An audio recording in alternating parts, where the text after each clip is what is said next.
So looking at this, we're going to be thinking about the first part is going to be, again, that mechanical piece that we were talking about yesterday, the very basic skill piece. And then we're going to be looking at how some of this starts to apply to the real world. We're going to see a few things where we're going to be combining some ideas that we've had before, a few things where we're taking ideas that we've already had and we're seeing a little bit of a twist put to them. All right, so looking at this first one. This one is a simple distribution. So I have negative 2 times 2x plus negative 2 times 4 plus negative 2 times 2y. All right, when I do this distribution, negative 2 times 2x is negative 4x. Plus negative 2 times 4 is negative 8. Plus negative 2 times 2y is negative 4y. Typically when we see mathematicians do this, it's just typical convention for them to go ahead and commute their terms. So the constant is always last, so I want this term to be commuted to the end. Negative 4x plus negative 4y plus negative 8. And then they're also going to probably chain switch these back to subtractions.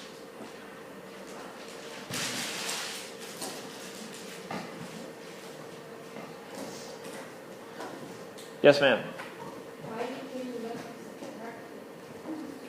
So typically, I probably would not do this, but if we're thinking about what the most simplified form is, we're changing it from these two symbols to one symbol. So technically, that would probably be a little bit simpler.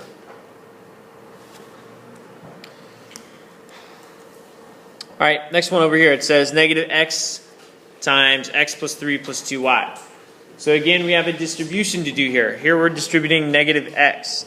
For a lot of us, it's going to be really important to think about this distribution of negative x and to make sure that we have coefficients on all of our terms. What should be the coefficient of negative x? What should be the coefficient of negative x? Jaquan? Negative 1x. So I'm going to put that negative out there. And what should be my coefficient of x? Brandon? Sorry, what? Yeah, 1x. So now when I distribute, I have negative 1x times positive 1x. I have negative 1x times 3. And I have negative 1x times 2y. Negative 1x times 1x.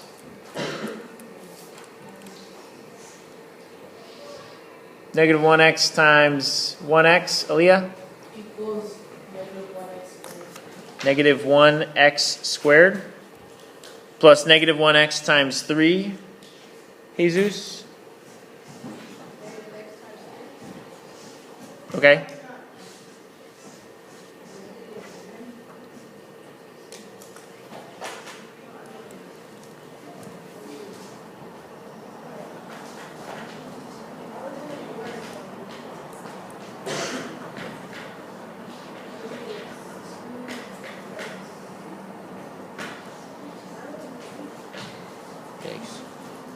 Katarine? Plus negative 3x. And negative 1x times 2y. Well, think about rearranging this one and what that looks like. That's negative 1 times 2 times x times y. The negative 1 times 2 is really easy. That's negative 2. And x times y, can we do anything about x times y? No, I can't rewrite that as an exponent because it's not the same thing being multiplied. So all I can do is write it as negative 2xy. When I'm getting ready to write my final answer, I've got this negative 1x squared. So I'm going to get rid of that coefficient of 1. I'm just going to write it as negative x squared. I'm going to switch these back to subtraction.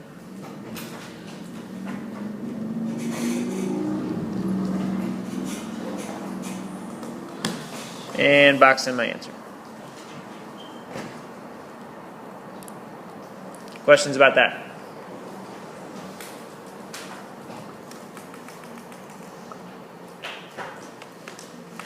All right, the next one, this is where we're starting to combine a lot of different ideas. We've got what looks like some distributions inside some things that might turn out to be some combining like terms. So if we think about simplifying, a distribution is like a multiplication, so we're going to have to do the distribution before we do the adding or the combining like terms. So the first thing that I'm going to do in this particular problem is I'm going to start by doing some leaf change switches. Now this leaf change switch starts to get a little bit interesting when I look at this leaf change switch right here. Where is that negative going to go? Edgar. Inside to the 3. And this is what most of us think. This is what makes sense to us. However, that's definitely not the way that it works. And I'm really glad that Edgar shared that, because 90% of you in the room were thinking the same thing. Don't pretend like you weren't. Okay? So when we look at this, this goes back to the idea we talked about at the beginning of the year, how that leaf change switch, of like x minus 3 is really the same thing as saying x plus negative 1 times 3. And that's why we get the x plus negative 3. And that's a lot of times why we also talk about leaf change switch happening at the same time as multiplications. So it has to happen after exponents and grouping symbols.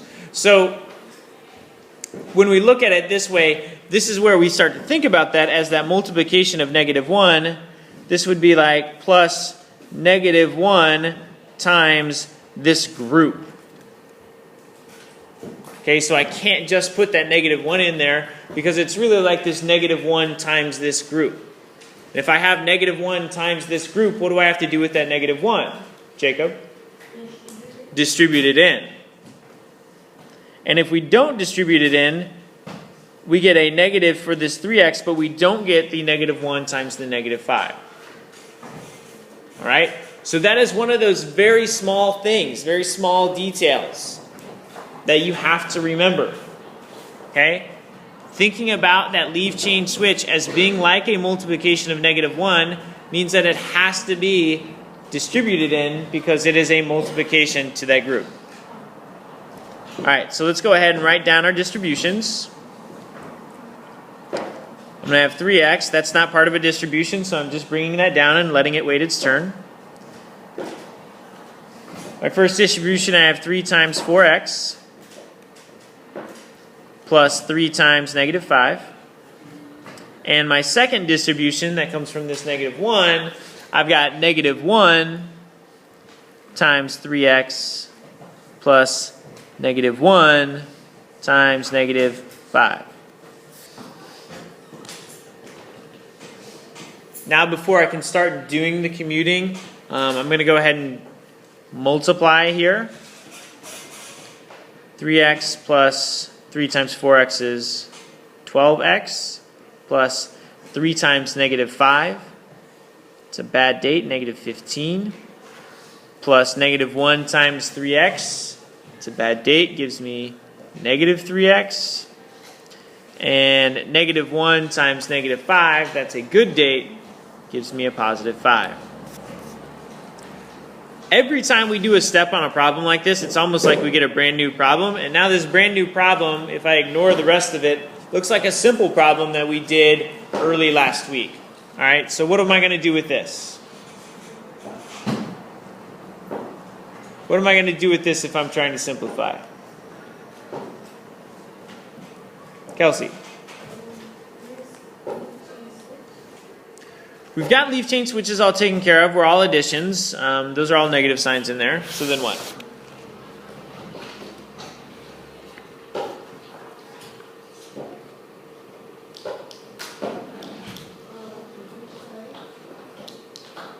Say it again. We want to group our like terms, but they're not all together yet, so I can't use associative property. So if I want to get them together,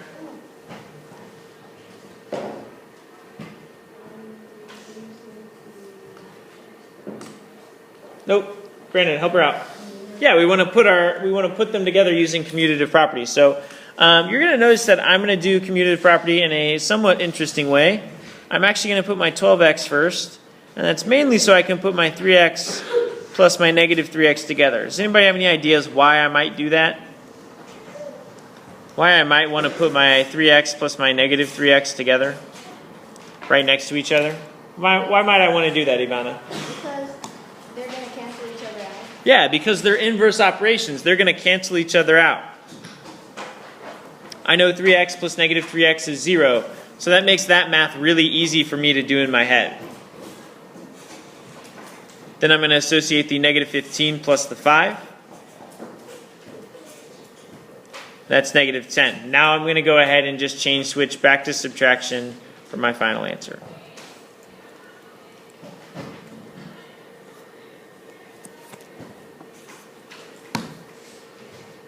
So this is really no different than any of the problems we've done before. It's just kind of combining them, doing the distribution first, then the combining of like terms. All right, next one. What's the first thing that I probably want to do here? Edgar? We're going to do some leaf change switches. I'm going to throw a coefficient on that y just so I don't get confused.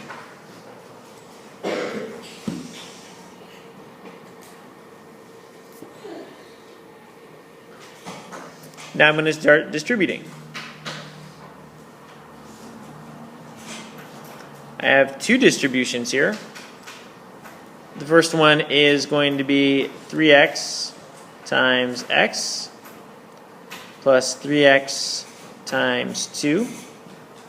The second distribution is going to be negative 2x times 2 plus negative 2x times negative 1y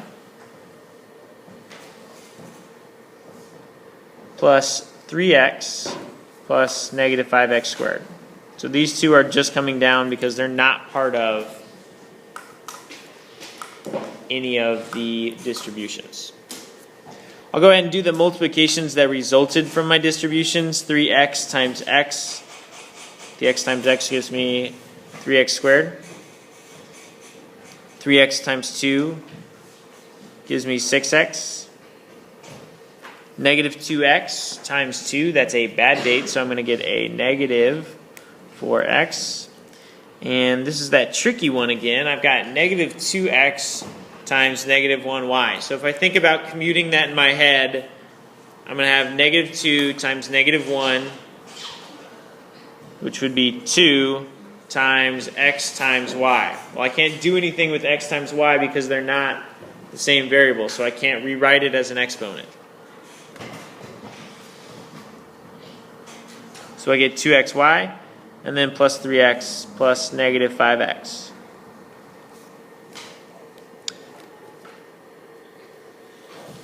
Here, commuting, just like we always would. Negative 5x squared plus 3x squared plus 6x plus negative 4x plus 3x plus 2xy.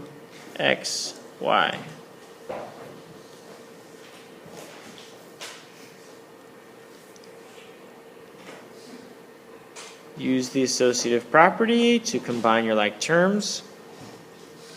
Being careful with this, we have a negative plus a positive, so we're subtracting and taking the sign of the one that is more negative or more positive. It's negative 2x squared. 6x plus negative 4x, again opposites, so I'm subtracting. It's more positive, so I get 2x plus 3x, which is 5x plus 2xy.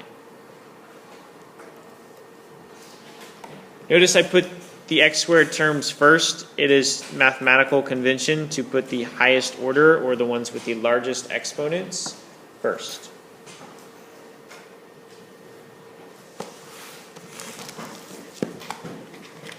Questions about that? All right. Now's where we start to get to some of the application of some of the things we've learned in the past 2 days. This one says a control system engineer often designs how machines, robots, and computers, with an S, respond and act to certain tasks and certain feedback. It's not unusual for them to end up with an expression that looks like the one below. Use factoring and cross-canceling to simplify your expression. So notice, this is kind of telling us what we're going to be doing here to help simplify this answer. It says that we're going to be doing factoring. So what did we talk about factoring was yesterday? What did we talk about factoring was yesterday? Sammy?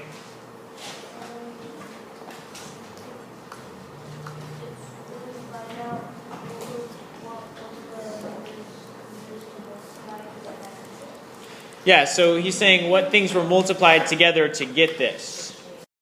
So what we're going to do is we're going to go ahead and, since it's telling us what to do here, and you'll learn that when you see something like this, that this is what you're going to do every time.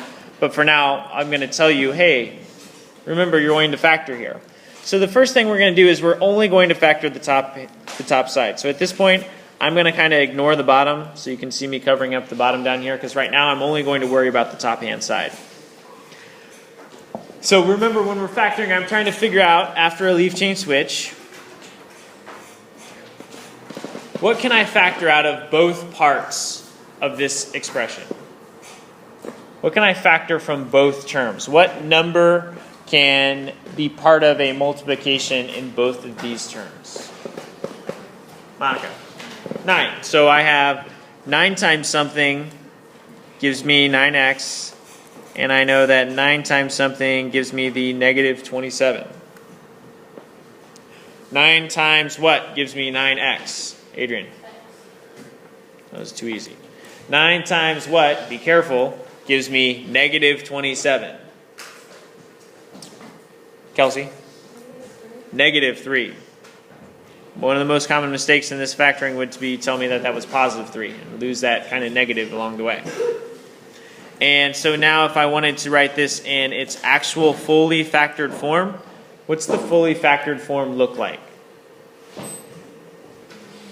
Basically, what it looked like before distribution. Jaquan.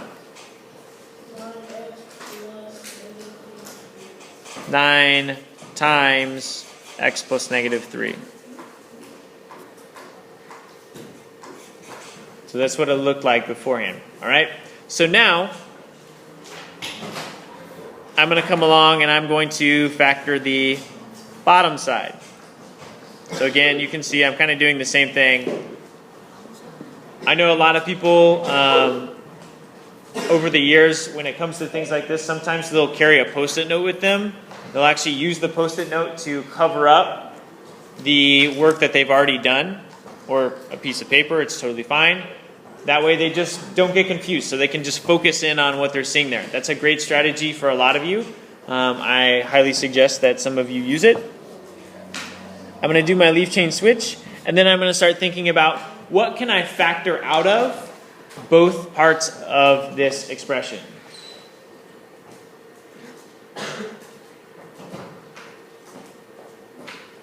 Yeah, so gotta think about it for a second. Dahlia? 3. Definitely can put out a 3. Is there anything else I can factor out?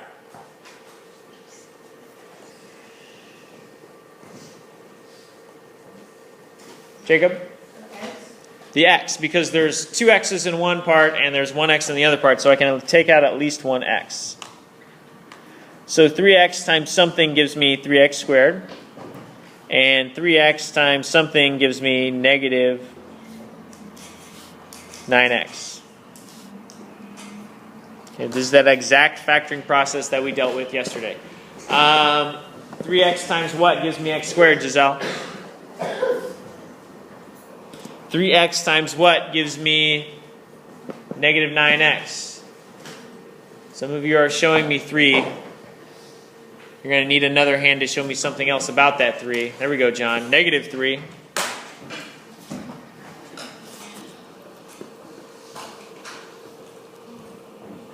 And so what would this look like in its fully factored form?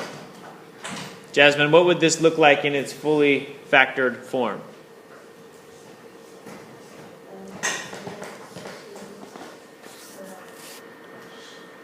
Nope, you're distributing again. Remember, we're going to the opposite way. We're saying what's inside the parentheses and what's outside the parentheses. What's outside? Yep. X plus negative 3. Now, what we're about to see is something that is really wonderful and very beautiful. Okay, there are some beautiful things in math, and this is one of them. So before we dive into that, let's get a quick reminder about how this works and things that you already know. So say we have something that's like 4 times 3 over 6 times 3. What can I do with this particular problem? How would I simplify this?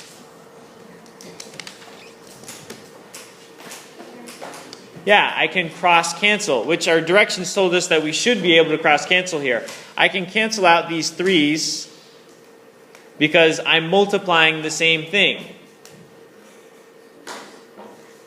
2 things multiplied together on top, 2 things multiplied together on the bottom. If one of the things on top is the same thing as one of the things on the bottom, then we can cross cancel. And even actually looking at this, then I can take what's left over and I can factor it even further, and I can do some more cross cancellation. Here's the beautiful thing with the work that we just did. I have 2 things multiplied together on top. One of them is 9. One of them is x plus negative 3. On the bottom, I have 2 things multiplied together. One of them is 3x. One of them is x plus negative 3. So we have this really beautiful occurrence here where x plus negative 3 can cancel out with the multiplication of x plus negative 3 on the bottom. And suddenly, we're looking much more simple.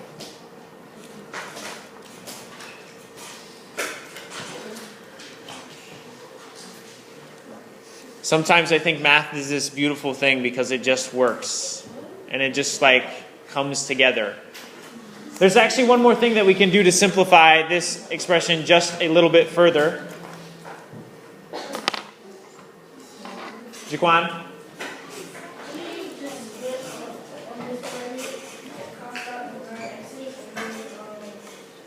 No, because those are not multiplications. So we can't cancel out 3 plus 4 over 3 plus 6. That's not the same thing, right? Because this should be 7/9, which we know we can't simplify. All right?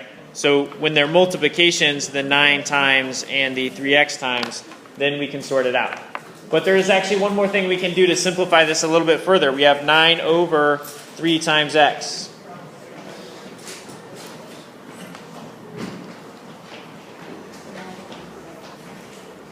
Why not simplify this by factoring the 3 times 3, cancel out the 3's too, so I end up with 3 over x.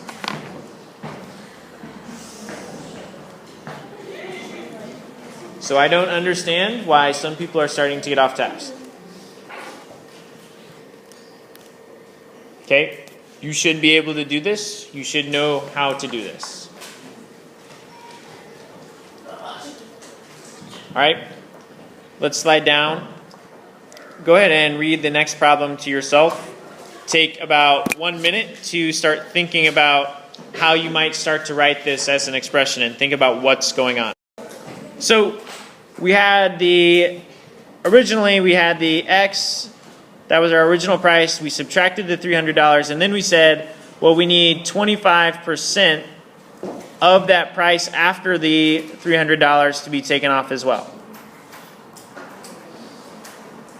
Ooh, ugly. All right, so this is our 300 off. And this is our 25% of discounted price.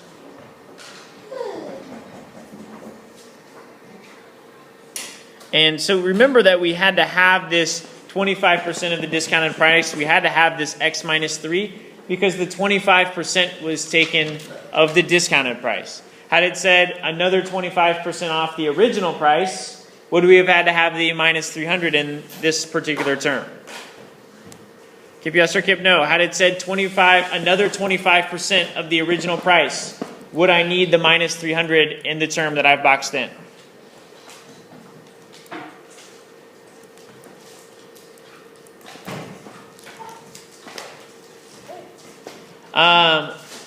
So do I need the minus 300?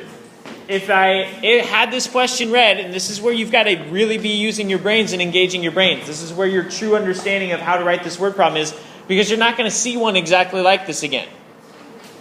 Every word problem is going to be a little bit different, so you have to really understand the context here. Had this said 25% of the original price, would I need the x minus 300 over here, or would it just be x? Kip yes or kip no?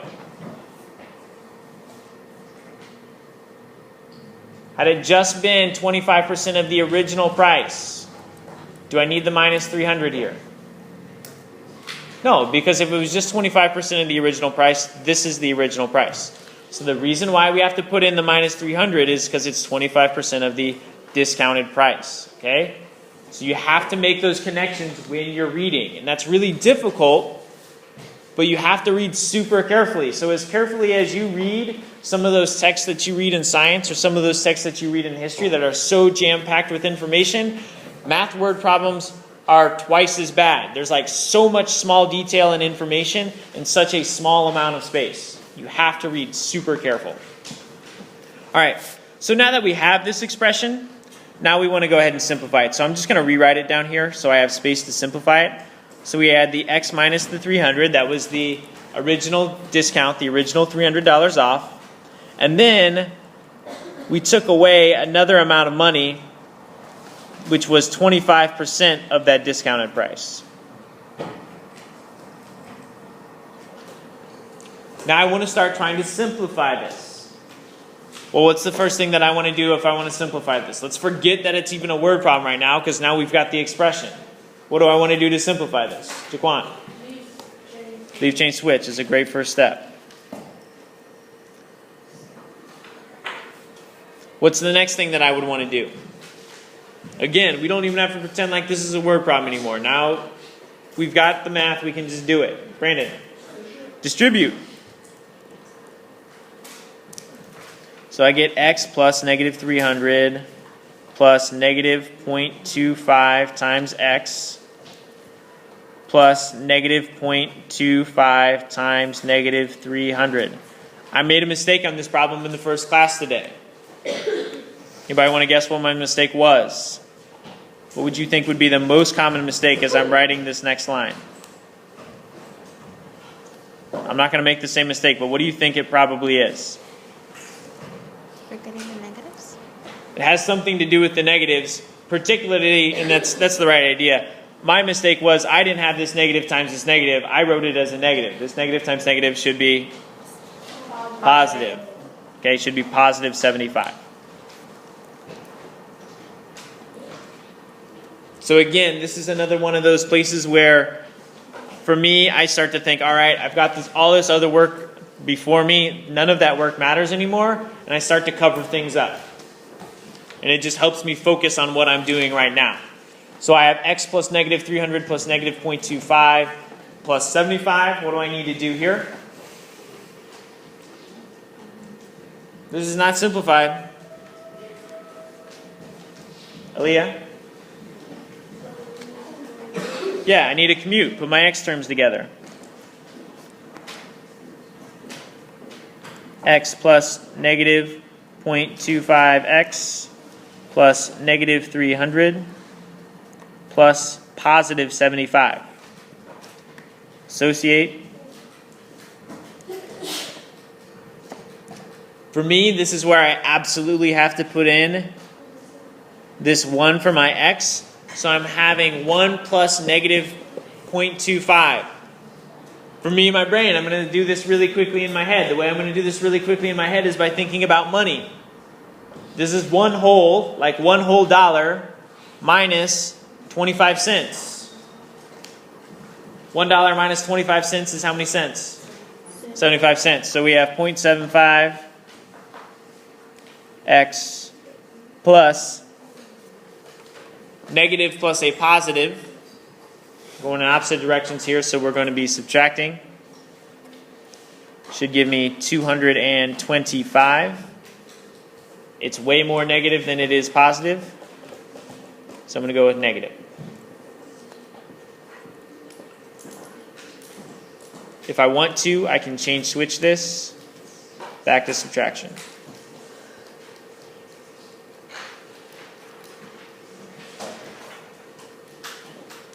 Yes, ma'am.